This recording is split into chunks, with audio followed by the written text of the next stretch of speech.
Hello, mates. I'm Ralphie. Welcome to the Bothy. Welcome to Ralphie Review 1080 extras, extra content, extra interesting stuff, extra information, extra opinion, and occasionally an extra rant. But no rants in this video because I'm doing some practical advice giving for those of you who are buying whiskies at auction.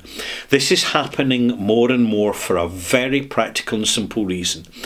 When we're looking at the price of retail whisky, when we're looking at the price of overpriced whisky at many distilleries, unfortunately, where they're wanting 120, even £150 for a 12-year-old single malt, which has allegedly been bottled exclusively for the distillery, and when you make some casual passing inquiry as to what incredibly special, fancy, unique, outstanding cask they happen to have bottled, the response is a bit vague, and they tell you, well, we're just given what we're given from the head office to bottle, and that's it.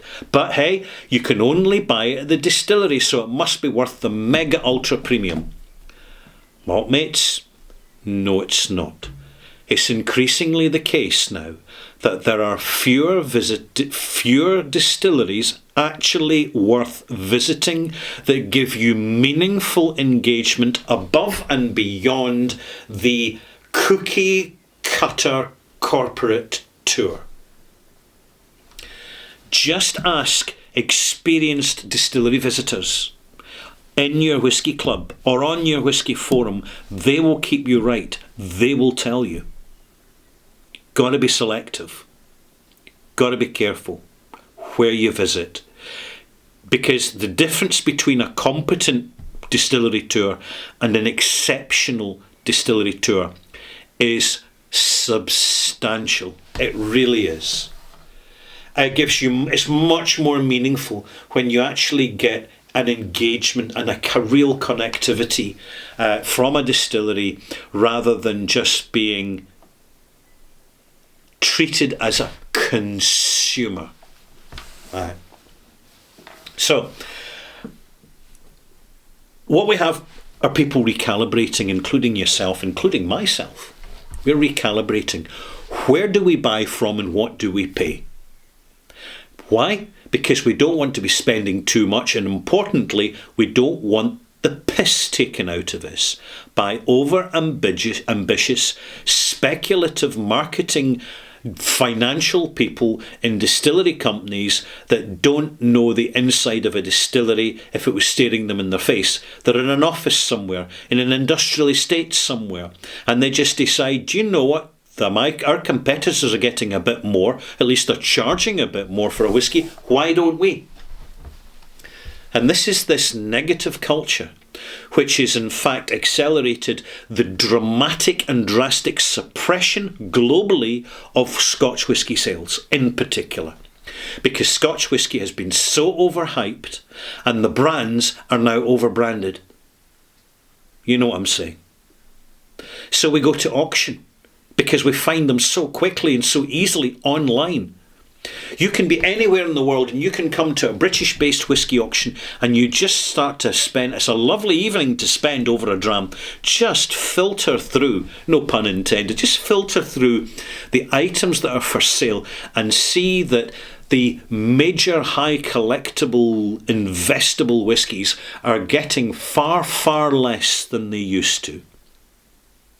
And the humble whiskies, which is what we're looking for, whether single malts or blends, they are going for a very good price. Now, don't forget to take into account the buyer's premium when you're buying at auction, and don't forget to take into account the costs, the absurd rip-off costs of international transportation, which is, in my opinion, a completely, blatantly loaded dice designed to suppress international trade. There you have it. Find an expert that's going to give you this disclosure. I challenge you. So, I just bought a whisky at auction. Here it is. I've just reviewed it. Splendid blend mark, 85 out of 100. This is a bottle of pure nostalgia. It's yesterday's, or say yesteryears and yesterdecades, quality. A humble, standard, jobbing blend which we all loved at the time because it was dry and astringent and perfect for a summer's evening. Perfect in a summer garden somewhere. If it isn't our own garden, maybe down in the local park. Because, hey, we don't need to drink whiskey in the constant same location. Oh, we have the little glass. Who's going to bother us? It's only of concern when you're necking out a bottle wrapped in a brown paper bag. That's where the concern is. And a far bigger concern now is the highly corrupted drugs that people are taking in parks. It's real life. And that's just the tip of the iceberg. But here we are, a bottle of Bailey Nickel Jarvie, probably bottled maybe 1990s, early 2000. What's the first problem I had when I bought this bottle? Now, I paid £70 for it, so I was happy with the price. Right. If I'd waited and delayed and given it enough time, I'm sure I could have got it cheaper, maybe £40 or £50. But this is a nostalgia purchase. It's just one of these purchases on the moment, which feels right. And I'm very glad I did it. It's a beautiful whiskey. It really is. However, I've had to replace the cork. That's a Macallan cork. Can you see it? Yeah, it's the right side up that you can actually read it. Macallan. If you're buying at auction, here's the equipment you need.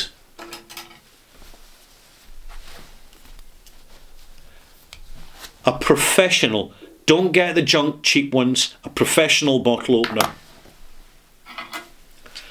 A fine gauge sieve. A decanting jug with a funnel. Hey, you've had your treats. Don't push your luck. Come here, you. Come here. Get her. You're naughty pussycat. You're very naughty. And you're taking a chance and you're just winding our daddy up because you're in a mischievous mood because it's summertime. Here's what's left of the cork. I'm going to pour the content into my hand and show you closer, right? What's happened is the cork hasn't just broken, it's completely disintegrated. Except, and this happens to a lot of corks, the cork's still intact in the toggle. Now the toggle is the top of the cork. It's the actual solid bit into which the cork has been glued. Now one of the main reasons for this is that due to the solvency and dehydration properties of the whiskey, the natural dampness which gives the sponge the cork its sponginess, over time it dries out. The alcohol absorbs the remaining moisture, residual moisture in the cork, and it dries out and begins to crumble. And when it crumbles into pieces. So you may find that if you can't pull the cork out in a oneer, you may have to open up the little blade in your corkscrew and start to dig out the corks in pieces. When the cork goes into the whiskey itself, frankly, it's not doing any harm except it's irritating you. And therefore you need to decant into a jug using a fine strainer. When you are decanting, something else happens. You are suddenly oxidizing the whiskey. So do it gently. Old whiskies tend to oxidize faster than contemporary whiskies because of old bottle effect. This isn't so affected because it is a high malt content blend. This is roughly 60% malt. The integration of the malt and the grain is nothing short of wonderful. See, I've cut a wee piece of cork in the strainer there. I'll just showing the end of my finger there. I think maybe you can see it. Then we'll decant back into the bottle.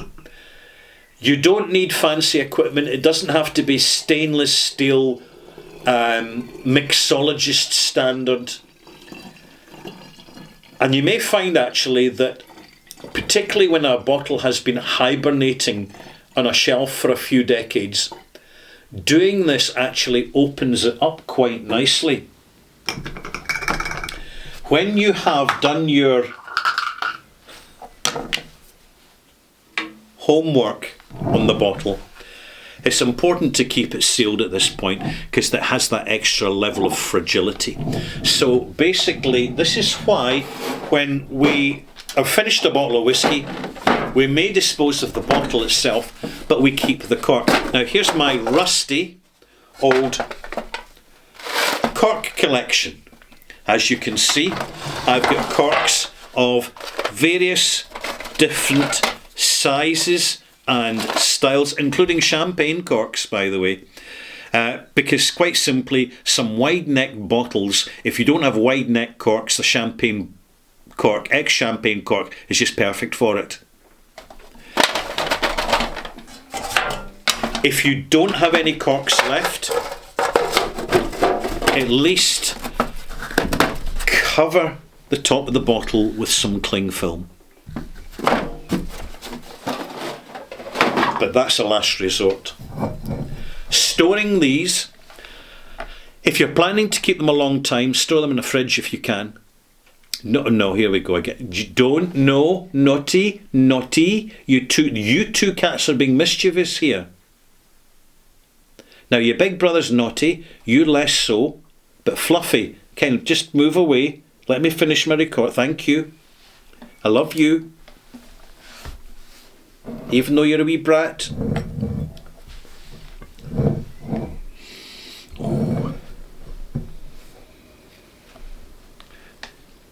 If you have space in a fridge, and I know that some whiskey collectors and some whiskey connoisseurs now have a dedicated separate fridge exclusively for bottles of whiskey. Reducing the temperature will also reduce the effects of oxidisation. However, this is only for, I wouldn't say the extremist, I would say for the real enthusiast.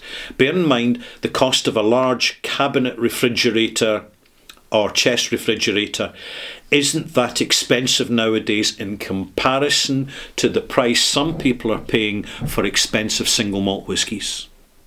And in hot countries, the higher the temperature of the ambient liquor in the bottle, the faster oxidisation is going to take place. And also, the quicker a cork in storage is going to dry out, dehydrate and break up. It'll hold together until you open the bottle. But when you open the bottle, that's when you can see the problem. There is very, very rarely a problem with glass itself. The one thing I would say is that glass is an incredibly advanced science these days. There's a lot more into glass than glass these days. In the old days, it was basically super baked sand, smelted sand. It was used to make glass bottles. And the value now of antique Georgian 16th, 17th century bottles is quite phenomenal actually, because they're very hard to fake. And it's due to the mineral composition. You can take a biopsy of a genuine or ancient bottle. Usually they're quite rounded because they're hand blown. And they have little air bubbles in them because they were never meant to be vases or anything fancy. They were just practical holding vessels. And it's just, I have actually in my collection, I've got a number of old Scottish beer bottles, including the ones with the little marble that helped form a seal. But that's for another video. I really don't think there's too much I want to add now, to be honest, malt mates. Obviously, I'm repeating myself here, but I need to say it. When you go to auction and you've registered to bid at an auction, discipline yourself.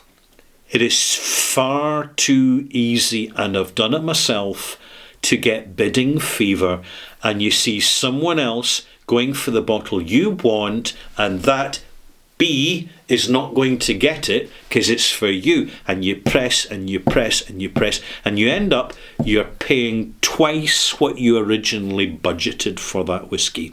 Followed 2 months later by a same or similar bottle coming into auction and going for a third of what you paid for it. That happens on a regular basis. Just sharing the knowledge, experience. It's important. Anyway, thanks for watching. We're now in the summer season for Whisky Reviews. This is May, the late May 2025. So I will be doing more rarefied bottlings during the summer, more unusual ones, and non-whisky reviews. I have some rum reviews coming up, which I look forward to sharing with you. Just a couple, just 2, as I approach July, which is generally rum festival season. And there's something else I wanted to share with you, but I've completely forgotten now. Do you know, by the time I switch the off button, the big red Clivey button, I'll be staring at the camera. 5 seconds later, I'll be remembering exactly what I meant to tell you. Anyway, I've remembered what I was supposed to tell you. Click subscribe. If you're enjoying the content, click subscribe. And I also have a Patreon channel with 2-hour-long monthly live streams. Extra weekly content in which I really go a bit more hardcore, in my opinion, and disclosure. And I also have a Discord channel where like-minded folk who know about whisky come to offer phenomenally useful advice to one another, in the knowledge that it's an invitation-only site, and therefore you don't get the knobheads coming in just to be disruptive. It's important. See you soon.